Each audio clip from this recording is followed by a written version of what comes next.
الرحيم. وإذا الموءودة سئلت بأي ذنب قتلت أو كما قال الله تعالى في القرآن المجيد. صدق الله العظيم. ابھی زندہ ہوں لیکن سوچتی رہتی ہوں خلوت میں، ابھی زندہ ہوں لیکن سوچتی رہتی ہوں خلوت میں کہ اب تک کس تمنا کے سہارے جی لیا میں نے. حضرات سامعین، معزز اساتذہ کرام، عرب جاہلیت میں عورت کا بہت برا حال تھا. لوگ لڑکی کی پیدائش بہت سزا اور سمجھتے تھے، بچیوں کو زندہ در گور کر دیا جاتا تھا. اور سماج نے قبل اسلام کا حال یہ تھا کہ باپ کے مرنے کے بعد اس کی بیوی یا بیٹی کے تصرف میں آ جاتی تھی. یتیم بچیوں سے اس کے نگراں زبردستی نکاح کر لیتے تھے. معصوم بچیوں کو مخلوقوں کے سامنے بلی چڑھا دیا جاتا تھا. بازاروں میں جانوروں کی طرح اس کی خرید و فروخت ہوتی تھی. اس کی کوئی مستقل حیثیت نہیں تھی بلکہ اس حکومت کے تابع پر جیتی تھی. اس کا کوئی حق نہیں تھا، وہ مرد کے نقل و کرم پر جیتی تھی. ہندو تہذیب میں عورتوں کو سختی ہونا پڑتا تھا تو عورت تہذیب میں بچیوں کو زندہ نگور کر دیا جاتا تھا. عام طور سے رواج یہ تھا کہ جب بچی 6 سال کی ہو جاتی تھی تو اسے اچھے کپڑے پہنا دیے جاتے تھے، خوشبو سے معطر کر کے اس کا سالم باپ اسے صحرا میں لے جاتے اور وہیں گڑھا کھود کر اسے دفن کر دیتے. حضرات کرام قدر، اس سلسلے میں آپ کو ایک مشہور واقعہ سناتی چلتی ہوں. ایک صحابی نبی صلی اللہ علیہ وسلم کی خدمت میں حاضر ہو کر عرض کرنے لگا، اے اللہ کے رسول صلی اللہ علیہ وسلم، آپ ہماری مغفرت کی دعا فرما دیں. اللہ کے رسول صلی اللہ علیہ وسلم نے فرمایا، وہ کون سا گناہ ہے جس کی میں مغفرت کی دعا کرتی ہوں؟ صحابی نے عرض کیا، اے اللہ کے رسول، میں نے زمانہ جاہلیت میں ایک بہت بڑا گناہ کیا ہے جسے بتاتے ہوئے کلیجہ منہ دھو آتا ہے. آپ نے فرمایا، بتاؤ وہ کون سا گناہ ہے؟ صحابی نے کہا، اے اللہ کے رسول، میرے گھر میں ایک بچی پیدا ہوئی. اس وقت میں پرورش کی. جب میں گھر آیا تو وہ بچی بڑی ہو گئی. میں نے اپنی بیوی سے پوچھا، یہ بچی کس کی ہے؟ تو میری بیوی نے کہا، فروخت کی ہے.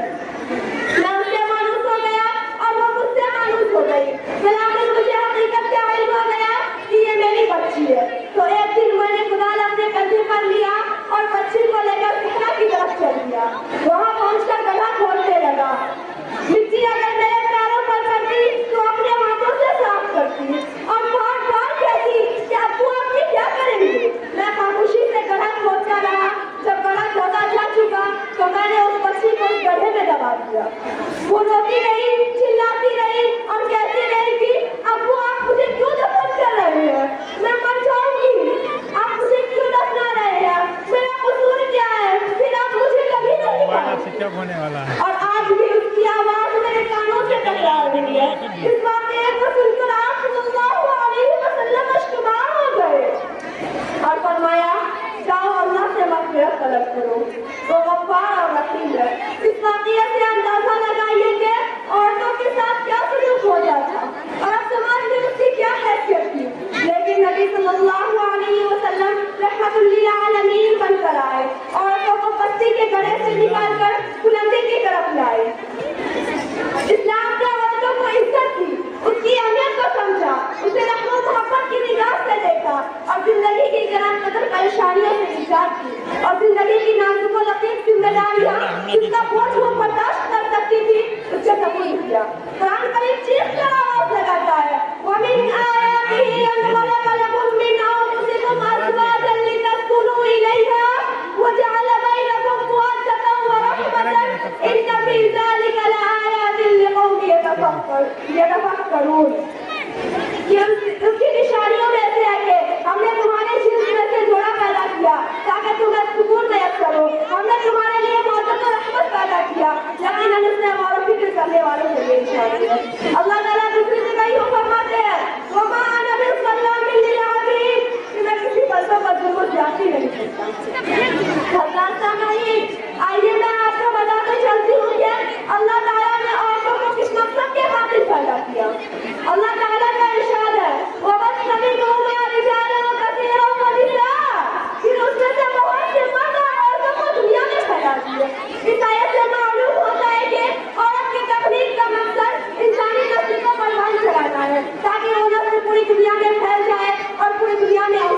کے آئی ہوں۔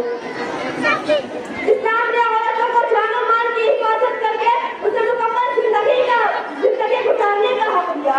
جس طرح اللہ تعالیٰ نے عورتوں کے لیے مردوں کے لیے مساوات اور آزادی کی فضا پیدا کی ہے، اسی طرح عورتوں کے لیے بھی پیدا کیا۔ لڑکیوں کے قتل کو حرام قرار دیا گیا، اسے کبیرہ گناہوں میں شمار کیا گیا۔ ایک مرتبہ نبی صلی اللہ علیہ وسلم نے ارشاد فرمایا، جس شخص پر بچے کی پرورش کی ذمہ داری آ جائے اور اس نے اس کا کما خستہ ہوا ادا کیا، اس شخص کے اوپر جہنم حرام۔ لیکن افسوس آج کے دور کی حیوانیت نے عورتوں کی عزت کو تار کر دیا ہے۔ اگر زمانہ جاہلیت کے لوگ زندہ ہوتے ان کو بھی شرم آ جاتی، کلیجہ بھوکا آ جاتا اور وہ سوچتے کہ ہم نے لاہوری میں اسلام کو برائی کا انجام دیا تھا، لیکن ان کے بعد قرآن حدیث ہونے کے باوجود بھی اسلام کا جاری ہوتا ہے۔ افسوس کہ آج کے دور کی عورتوں کے ساتھ زمانہ جاہلیت سے بھی بدترین رویہ اختیار کیا جا رہا ہے۔ ارے اس دور میں کم سے کم بچیاں اس دنیا کا منہ تو دیکھتی تھی، زمین پر چل پھر سکتی تھی، اپنے رشتے داروں کو پہچانتی تھی، لیکن آج کے دور کی حیوانیت نے اس کو اس سے بھی محروم کر دیا ہے۔ نہ اس کو دنیا کی آب و ہوا لگتی ہے اور نہ اس کو رشتے داروں کی پہچان ہو رہی ہے، یہاں تک کہ اس سے بڑھ کر اس کو ماں کا کیا علم نہیں ہوتا۔ ایک ہتھیار کمزور انسان نہ جانے کیسی رچنا رچ کر بچی کو ماں کے رحم میں موت کی نیند سلا دیتی ہے۔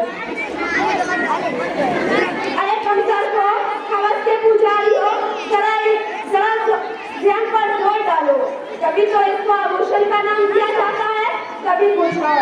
آج کے اس ڈیجیٹل دور میں انسان کا جینا مشکل کر دیا ہے، اور ایک یہ الٹراساؤنڈ ہے جو نہ جانے ایک دن میں کتنی نئی چمکتی چہکتی کلی کی زندگی کو چھین لیا ہے۔ اگر الٹراساؤنڈ بتاتا ہے لڑکا ہے تو اسے چھوڑ دیا جاتا ہے، اگر الٹراساؤنڈ بتاتا ہے لڑکی ہے تو سالی باپ کا چہرہ بھی کٹ جاتا ہے، اور ایسا معلوم ہوتا ہے کہ کون سا بڑا ظلم ہوتا ہے۔ اور ظالم ڈاکٹر سے کہہ کر ماں کے رحم کو خالی کروا دیا جاتا ہے۔ حضرات میں اس تھوڑے وقت میں کیا بتاؤں، جن چلنی ہے پھر بھی اللہ کی رحمت کی طرفدار۔ ارے کمزور کو حوث کے پجاری ہو، ذرا ذہن پر زور ڈالو، اگر میدان محشر میں وہی زندہ کمزور کی ہوئی بچیاں تمہارا گرفت پکڑ لے اور کہے کہ اس جرم کی بنا پر قتل کیا تھا، جو قتل کیا تھا، تو اس وقت کیا جواب دو گے؟ اس وقت کس عمل کے ذریعے اس کے مقابلہ اس کے رب سے مقابلہ کرو گے؟ اس دن ہمیں شرمندگی کے سوا کچھ بھی محسوس نہیں ہوگا۔ آج بچوں کی پیدائش اس لیے بھی روک دی جاتی ہے کہ اس کی پرورش کون کرے گا، اسے کھلائے گا کون؟ اسلام کے پاس والوں، اللہ تعالیٰ نے دنیا میں 18,000 مخلوقات پیدا کیے اور اس میں سے انسان کو اشرف المخلوقات بنایا، اور ایسا کیسے ممکن ہو سکتا ہے کہ اللہ تعالیٰ کا ذکر اس پہ اور اشرف المخلوقات پڑھے؟ اللہ تعالیٰ کا ارشاد ہے وَمَا مِن دَابَّةٍ فِي الْأَرْضِ إِلَّا عَلَى اللَّهِ رِزْقُهَا، جاندار کی ذمہ داری اللہ نے لی ہے، اور اللہ تعالیٰ نے دوسری جگہ فرماتے ہیں لَا تَقْتُلُوا أَوْلَادَكُمْ خَشْيَةَ إِمْلَاقٍ، کہ اپنے اولاد کو رزق کے خوف سے نہ مارو۔ یاد رہے کہ اس میں وہ شخص بھی شامل ہے جو شرعی قبی اعتبار سے عورتوں کا آپریشن کروا دیتے ہیں۔ خدا را باز آ جائے، نفسیات کی پیروی چھوڑ دیں، اللہ پاک پر بھروسہ رکھیں۔ اللہ سے دعا ہے کہ ہم سب کو بیٹے کی اہمیت سمجھنے اور اسے اچھی پرورش کرنے کی توفیق عطا فرمائے۔ میں اپنی تقریر اس شعر پر ختم کرنا چاہوں گی، بتا زندہ در گور ہے آدمی کیوں، بتا زندہ در گور ہے آدمی کیوں، بتا آسماں پر خدا کس لیے ہے۔ وآخر دعوانا الحمدللہ رب العالمین۔ السلام علیکم ورحمۃ اللہ وبرکاتہ۔